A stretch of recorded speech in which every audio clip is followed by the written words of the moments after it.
আমাদের এলাকায় প্রচলিত একটি রেওয়াজ আছে যে কোনো ব্যক্তি মারা গেলে তার জানাজা পড়ানোর জন্য ওয়ালি বা অভিভাবক খোঁজা হয়।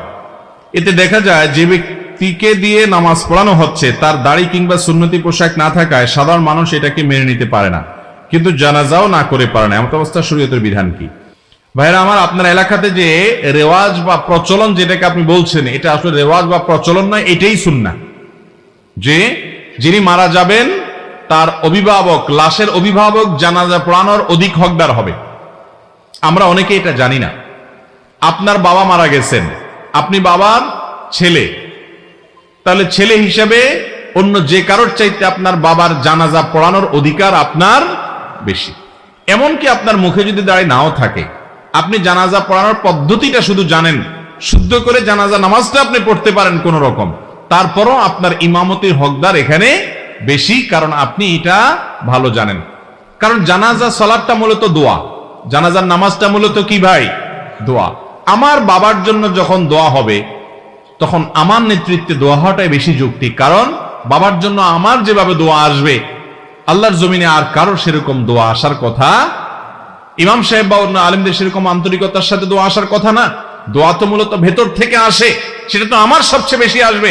এই জন্য যিনি মারা যান তার ওয়ারিস, সন্তান মারা গেলে বাবা, বাবা মারা গেলে ছেলে বা বড় ভাই, যারা পুরুষ অভিভাবক আছেন, লাশের অভিভাবক, সেরকম কেউ ওয়ালি যিনি হবেন, অভিভাবক যিনি হবেন, দায়িত্বশীল যিনি হবেন, তার ফ্যামিলি মেম্বার, ব্লাডের আত্মীয়, তাদের মধ্যে যে সর্বাধিক নিকটবর্তী তিনি ইমামতির হকদার বেশি হবেন জানাজার নামাজের ক্ষেত্রে।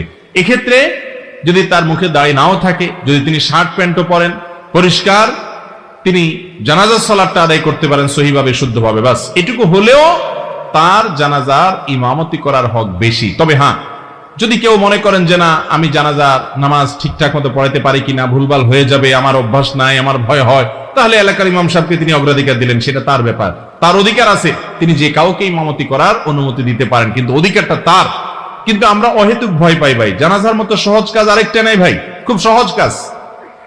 3টা তাকবীরে 3টা আমল করা একেবারে সহজ কাজ, যেগুলো আমাদের বেশিরভাগ লোকদের জানা, প্রয়োজন আমরা শিখে নিব, এবং তারপরেও জানাজা, নিজেদের যে লাশ সেগুলোর জানাজা, নিজেদের মুর্দাদের জানাজা নিজেরা দেওয়ার চেষ্টা করব, এটা অধিকতর উত্তম। তবে অবশ্যই বাবার সন্তান হিসাবে আমি, আমার মুখে দাড়ি থাকা যেমন উচিত, আমার মধ্যে যেমন মুসলমানিত্বের আলামত থাকা উচিত, সেটা তো বলাই বাহুল্য, সেটা জানাজার ইমামতি করি বা না করি সর্বাবস্থায় থাকা উচিত এবং কর্তব্য।